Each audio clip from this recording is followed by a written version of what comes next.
The last thing my ex-husband expected was for the judge to ask me one simple question. "Mrs. Carter, before we continue, would you like the court to review Exhibit 14? Every head in the courtroom turned toward me. My ex-husband smiled confidently. His new wife crossed her legs and whispered something that made both of them laugh. My former mother-in-law folded her arms and shook her head. "She's finally giving up," she muttered loud enough for the people behind her to hear. I looked at the sealed brown envelope resting on my attorney's table. For 8 months, nobody knew what was inside. Not my ex, not his lawyer, not even the judge. Only my attorney and I knew the truth. I slowly stood. "Yes, Your Honor." The room became completely silent, because 5 minutes later, everything they believed about me would disappear forever. My name is Emma Carter, and this is the story of how the people who destroyed my marriage accidentally destroyed themselves. People always assume divorce begins with betrayal. Mine didn't. It began with silence. Tiny silences, the kind nobody notices until they become impossible to ignore.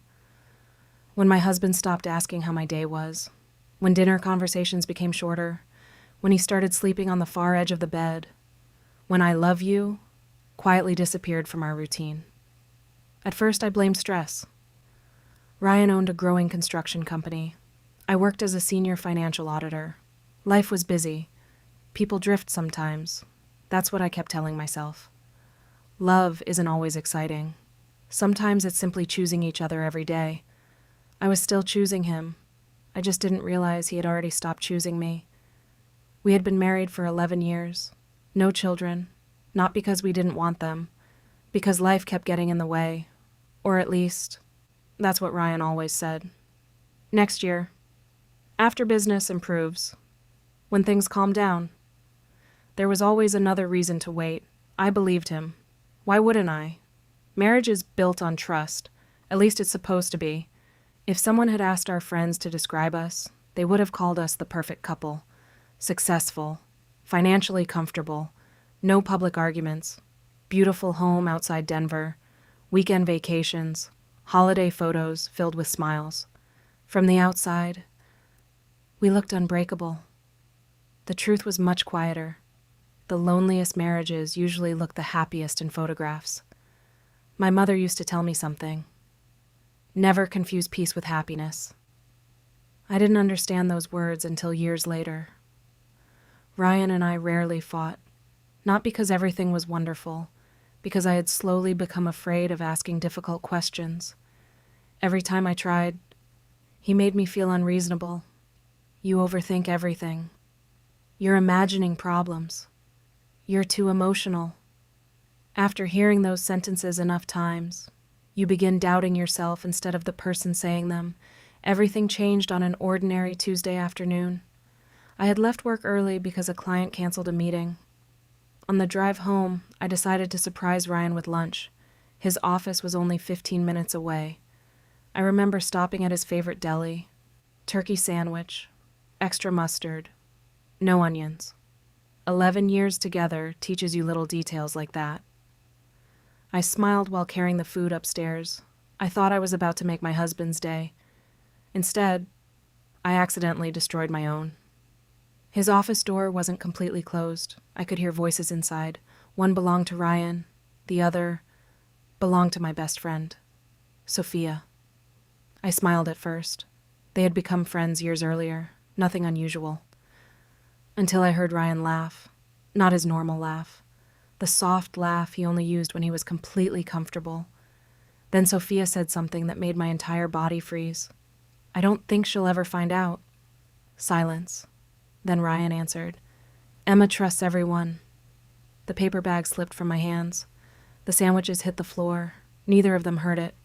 Because they were kissing. I didn't need to see it. Some sounds leave no room for misunderstanding. I walked away without making a sound. No screaming, no confrontation, no dramatic scene. People always ask why. The answer is simple. Shock. Real heartbreak doesn't usually look dramatic. It looks quiet. Your brain refuses to believe what your ears already know. I drove aimlessly for almost 3 hours. When I finally stopped, I realized I had been crying so hard I could barely breathe. Ryan came home that evening pretending nothing had happened. He kissed my forehead, asked how work was, complimented dinner, even held my hand while we watched television. I looked at him and wondered, how long had he been pretending? How many times had he kissed me after leaving someone else's arms? That night I didn't sleep. Neither did he, but for completely different reasons. Over the next 3 weeks, I became someone I barely recognized. I watched. I listened. I paid attention. Being an auditor teaches you something valuable. People always leave patterns.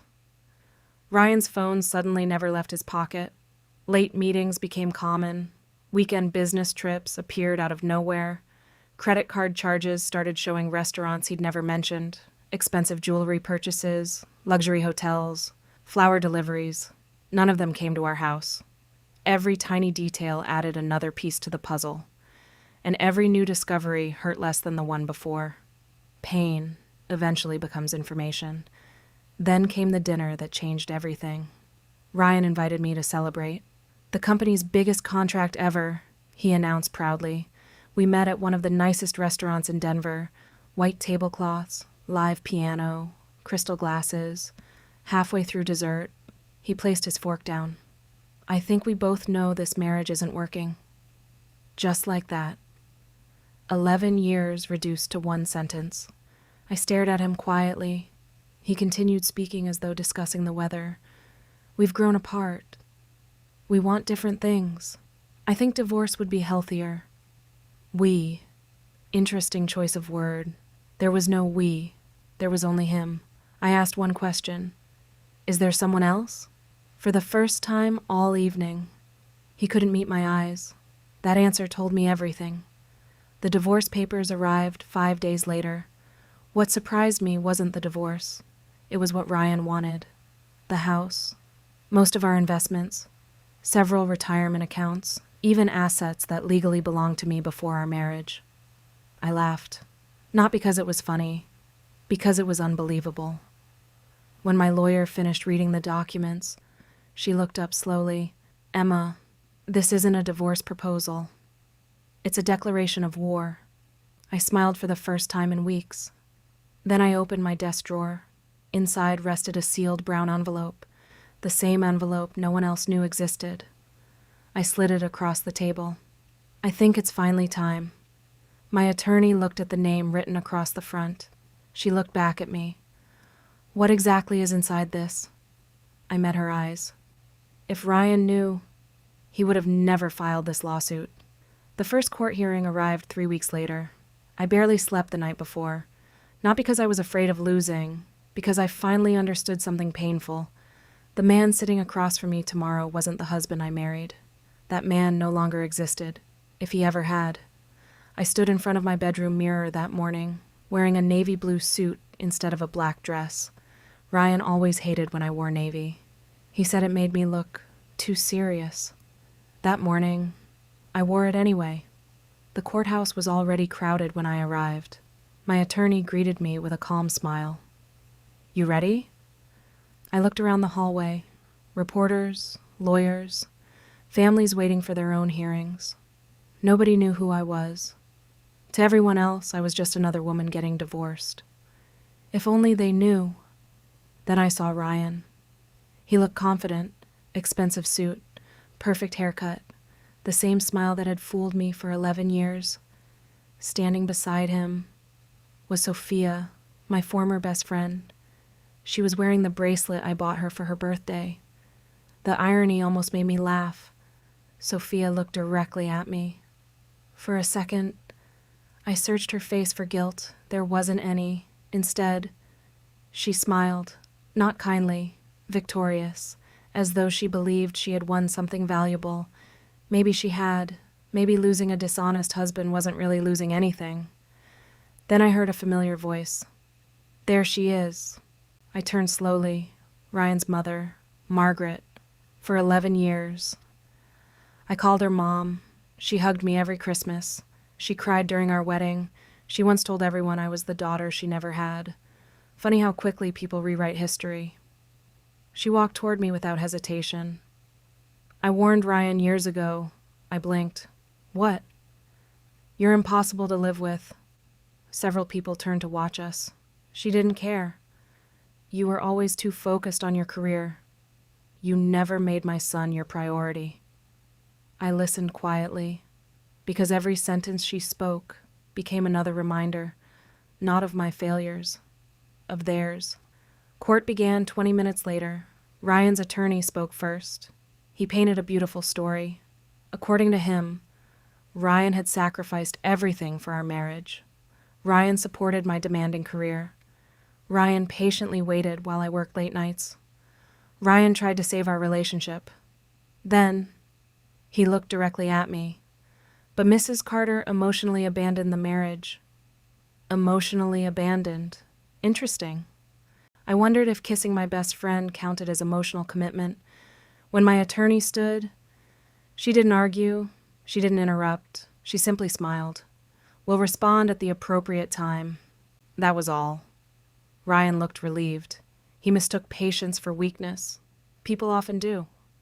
During a break, Ryan approached me near the hallway windows. I don't understand why you're making this difficult. I almost laughed. Difficult? He nodded. If you just sign the agreement, we can both move on. Move on. Such an interesting phrase, usually spoken by the person who already moved on months earlier. I looked into his eyes. For 11 years, I believed every word you ever said. His smile faded. Never again. Then I walked away. That evening, I sat alone in my apartment. The silence felt different now. Not lonely, peaceful. For weeks, I had been asking myself one question. How did I miss all the signs? The answer finally arrived. Because I trusted him. Trust isn't stupidity. It's something honest people naturally give. The shame never belonged to me. It belonged to the person who abused that trust. The second hearing was worse. Ryan's lawyer called witnesses, former co-workers, business partners, friends. Each one repeated almost the same story. Emma works too much. Emma is emotionally distant.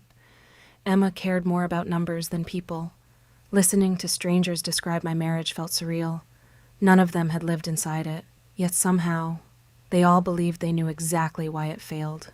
Then they called Sophia. My chest tightened. She walked confidently to the witness stand, placed one hand on the Bible, swore to tell the truth, then immediately started lying. Emma pushed Ryan away. She stopped caring. Ryan tried everything.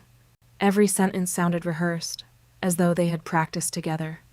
Maybe they had. She even cried, real tears, or convincing ones. The courtroom watched her sympathetically. Meanwhile, I became the villain. During lunch break, my attorney found me sitting alone outside. You okay? I smiled. I've been through worse. She sat beside me. You haven't looked at Exhibit 14 once. I shook my head. I don't need to. You already know what's inside. She nodded. Ryan has no idea. No, and that's exactly why he keeps lying. For the first time that day, I smiled. A real smile. Not because I enjoyed what was happening, because I knew something he didn't. The following week, Ryan made a mistake. A very expensive mistake. He became overconfident. During his testimony, he looked directly at the judge. I've always been honest with my wife. I lowered my eyes to hide my reaction. My attorney slowly wrote something on her legal pad. One sentence. Let him keep talking. So we did. For nearly 40 minutes, Ryan buried himself deeper. Every lie sounded convincing. Until you remembered the envelope waiting quietly inside our evidence file. When court ended, Ryan actually smiled at me. You should settle. You know you're going to lose. Lose. Maybe, maybe not. Winning isn't always about money. Sometimes, winning is finally allowing the truth to exist. That night, I opened an old storage box. Inside were photographs from happier years, our honeymoon, Christmas mornings, camping trips, birthdays. I stared at one picture longer than the others. Ryan was kissing my forehead while we laughed at something I couldn't remember. Sometimes I wonder which memory was real, the photograph or the courtroom. Maybe both. People change, or maybe They simply stopped pretending. The third hearing arrived sooner than expected. The courtroom felt noticeably busier. Word had spread that our case was becoming unusually hostile. Even the judge looked tired. Ryan's lawyer requested that the remaining financial assets be transferred immediately. He sounded confident, almost certain. Then the judge looked toward my attorney. "Counselor, do you have anything further before I make my preliminary decision?" My attorney stood. She looked at me, not the judge, me. It was the look we had discussed months earlier, the look that meant, "It's time." She reached into her briefcase, pulled out the sealed brown envelope, and placed it gently on the evidence table. Ryan frowned. Sophia stopped smiling. For the first time, even Ryan's attorney looked confused. The judge adjusted his glasses. "What is this?" My attorney answered calmly. "Your Honor, this is Exhibit 14. And before this court decides anything, I believe everyone deserves to know the truth." I watched my attorney place the sealed brown envelope on the evidence table. For the first time since the divorce began, Ryan looked nervous. Not scared, just confused. He leaned toward his lawyer and whispered something. His lawyer simply shrugged. He didn't know either. That almost made me smile. Because for 8 months, everyone had been preparing for the wrong battle. The judge adjusted his glasses. "Counselor, before we proceed, I need to know why this evidence wasn't introduced earlier."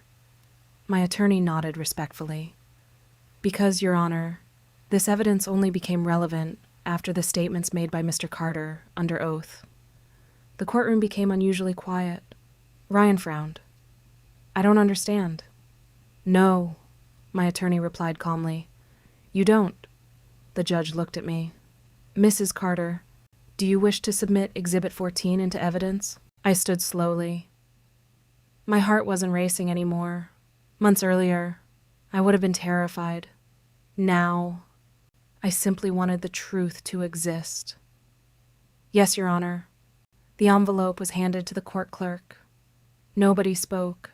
Even the sound of paper suddenly felt loud. Ryan crossed his arms confidently. "This is ridiculous." His attorney nodded. "We've already established the facts." Established. Interesting choice of word. Facts don't fear evidence. Only lies do. The clerk carefully opened the envelope. Inside wasn't one document. It was a complete file. Medical reports, financial records, signed affidavits, certified laboratory documents, phone records, everything professionally organized, exactly the way an auditor would prepare evidence. The judge slowly looked through the first few pages. His expression changed immediately. He stopped turning pages, looked at Ryan, then looked back at the file. The courtroom suddenly felt much smaller. Ryan's attorney stood. "Your Honor, may I review the evidence?" The judge handed him the file. 30 seconds later, the confidence disappeared from his face. He read the same page twice, then a third time. Finally, he lowered the folder without saying a word. Ryan leaned closer. "What is it?" His lawyer didn't answer. That frightened Ryan more than anything. The judge folded his hands. "Mr. Carter, I'd like to ask you another question." Ryan smiled nervously. "Of course. You testified that your wife refused to have children." "Yes." "You also testified that she never sought medical treatment." "That's correct." The judge looked down at the documents again, then asked quietly, "Would you like to change your testimony?" Ryan looked confused. "No." I told the truth. I closed my eyes for 1 second, because I knew exactly what came next. The judge lifted one certified medical report. This document was issued 4 years ago by the Rocky Mountain Fertility Institute. He looked directly at Ryan. It states that Mrs. Emma Carter completed every medical examination recommended by her physicians. The courtroom became silent. Then the judge continued. It also states that further treatment could not continue because her husband repeatedly failed to attend his scheduled examinations. Ryan immediately interrupted. "I was busy." The judge ignored him. "There is more." He lifted another document. This report confirms that Mr. Carter eventually completed testing 6 months later. Ryan's face lost color. I watched the realization slowly appear in his eyes. He finally understood what was inside Exhibit 14. Unfortunately for him, it was already too late. The judge continued reading. The laboratory concluded that Mr. Ryan Carter suffered from severe infertility. Nobody moved. Nobody breathed. Even Sophia looked confused. Ryan stared at the judge, then at me, then back at the documents. He looked like someone whose entire world had cracked open. His attorney whispered urgently, "Ryan, you never told me this." Ryan couldn't finish the sentence because there wasn't one. For 3 hearings, he had blamed me. He had allowed witnesses to call me emotionally broken. He had allowed his own mother to tell the courtroom I had failed as a wife. He had remained completely silent while everyone believed I was the reason we never became parents, all while knowing the medical report said otherwise. The judge's voice became noticeably colder. "Mr. Carter, did your wife ever receive these results?" Ryan swallowed. "No." "You hid them?" Silence. "Answer the question." "Yes." A woman sitting behind me quietly gasped. Another person whispered, "Oh my God." I didn't look at anyone. Not Ryan, not Sophia, not Margaret. I simply stared at the judge's bench, because this wasn't the moment I had dreamed about. It wasn't revenge. It was relief. For years, I secretly wondered if something was wrong with me. Every negative pregnancy test, every delayed appointment, every conversation Ryan ended with, "Maybe next year." I blamed myself. I changed my diet, my schedule, my priorities. I cried alone more nights than anyone would ever know. All because the man I loved had hidden the truth. Ryan finally looked at me. His voice barely existed. "Emma." I didn't answer. There was nothing left to say. Some betrayals become too large for conversation. Then the judge opened the final section of Exhibit 14. "I also have certified financial records." Ryan immediately looked up. His attorney closed his eyes, almost as though he already knew whatever came next would be worse. And he was right. I watched the judge separate the final stack of documents from the rest of Exhibit 14. Until that moment, everyone believed the medical reports were the entire surprise. They weren't, not even close. The judge adjusted his glasses again. "There is another matter this court must address." Ryan looked completely lost. His attorney slowly rubbed his forehead, almost as if he already knew the next few minutes would destroy everything they had spent months building. The judge lifted a thick bundle of financial records. "Mrs. Carter submitted certified banking documents, tax records, and forensic accounting reports." He paused. "Mr. Carter, do you recognize these accounts?" Ryan looked at the papers for barely 2 seconds. "No." The answer came too quickly, too confidently. My attorney quietly smiled. "That was exactly what we expected." The judge continued. "Interesting, because these accounts were opened using your Social Security number." The courtroom became silent again. Ryan blinked twice. His lawyer immediately reached for the documents. As he flipped through the pages, his face slowly turned pale. For 11 years, I worked as a forensic auditor. Following money wasn't just my career, it was what I did every single day. Most people lie with words. Money never does. Every dollar leaves a trail. Every transfer creates a record. Every hidden payment eventually appears somewhere. Ryan forgot one simple fact. I understood financial deception better than almost anyone. The judge continued reading. Over the last 3 years, more than $900,000 was transferred from Carter Construction through shell accounts before being deposited into personal accounts controlled by Mr. Carter.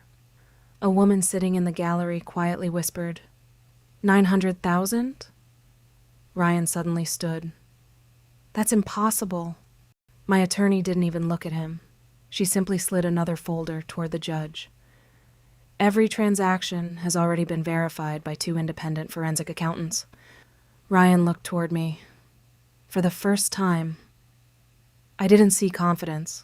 I saw panic, real panic, the kind that appears when someone realizes the truth has already arrived. Then the judge asked the question no one expected. Mr. Carter, were these marital assets disclosed during the divorce proceedings? Ryan remained silent. His attorney slowly closed his eyes. He already knew the answer. Silence inside a courtroom can be louder than shouting. Answer the question. Ryan swallowed. No. The single word echoed through the room. The judge wrote several notes, then looked directly at him. So while requesting a larger share of your wife's property, you were secretly hiding nearly $1 million. Ryan didn't answer, because there wasn't a good answer. I finally looked at him, not with anger, not with satisfaction, just disappointment. The man I loved for 11 years had risked everything. Not because he was desperate, because he believed I would never discover the truth. He underestimated the one person who spent her career uncovering financial fraud. Then something unexpected happened. Sophia stood. She looked completely confused. What money? Ryan froze. She stepped closer. You told me the company was struggling. You said Emma controlled all the finances. Ryan couldn't even look at her. In that single moment, she realized she had been lied to as well. Margaret suddenly stood from the gallery. This can't be true. She looked at her son. Ryan, tell them they're wrong. He never answered. For the first time in his life, no excuse came, no story, no explanation, just silence. The judge leaned forward. This court is extremely concerned. Mr. Carter has admitted under oath that he concealed medical records from his wife. He has also failed to disclose substantial marital assets. Additionally, there appears to be evidence of perjury. The courtroom exploded into whispers. Ryan's attorney slowly stood. Your Honor, I would like a brief recess. The judge looked at him for several seconds. Denied. I expected to feel victorious. Instead, I felt strangely empty. For months I imagined this day. I imagined proving everyone wrong. I imagined watching Ryan finally face consequences. But standing there, I realized something important. Justice doesn't erase heartbreak. It simply ends the lies. The judge announced that the divorce settlement would be suspended pending further investigation. He also ordered the financial evidence to be forwarded to state investigators. Ryan didn't say another word, neither did Sophia. Margaret quietly sat back down. For the first time since I met her, she had nothing to say as everyone began leaving the courtroom. Ryan finally spoke. Emma, I stopped walking. I'm sorry. I looked at him for a long moment. Years earlier, those words would have meant everything. Now, they meant almost nothing. I'm not the person you should apologize to anymore. He frowned. You should apologize to the woman who spent 11 years believing she wasn't enough. I smiled sadly. She doesn't live here anymore. Then I walked away, without looking back. 6 months later, the investigation confirmed everything. The hidden money, the false financial disclosures, the fraudulent transfers. Ryan lost far more than the divorce. He lost his business, his reputation, and nearly everyone who once admired him. Not because I ruined his life, because he ruined it himself. People still ask me if I regret exposing him. The answer is always the same. No, I regret loving someone who mistook honesty for weakness. But I will never regret choosing the truth. Because truth doesn't destroy lives. It reveals the destruction that was already there. Sometimes I think back to that courtroom, to the sealed brown envelope, to the moment everyone believed my life was falling apart. The funny thing is, That wasn't the day I lost everything. It was the day I finally got my life back. And if there's one lesson my story taught me, it's this. The most dangerous person to underestimate is the one who stayed silent while gathering the truth. The end.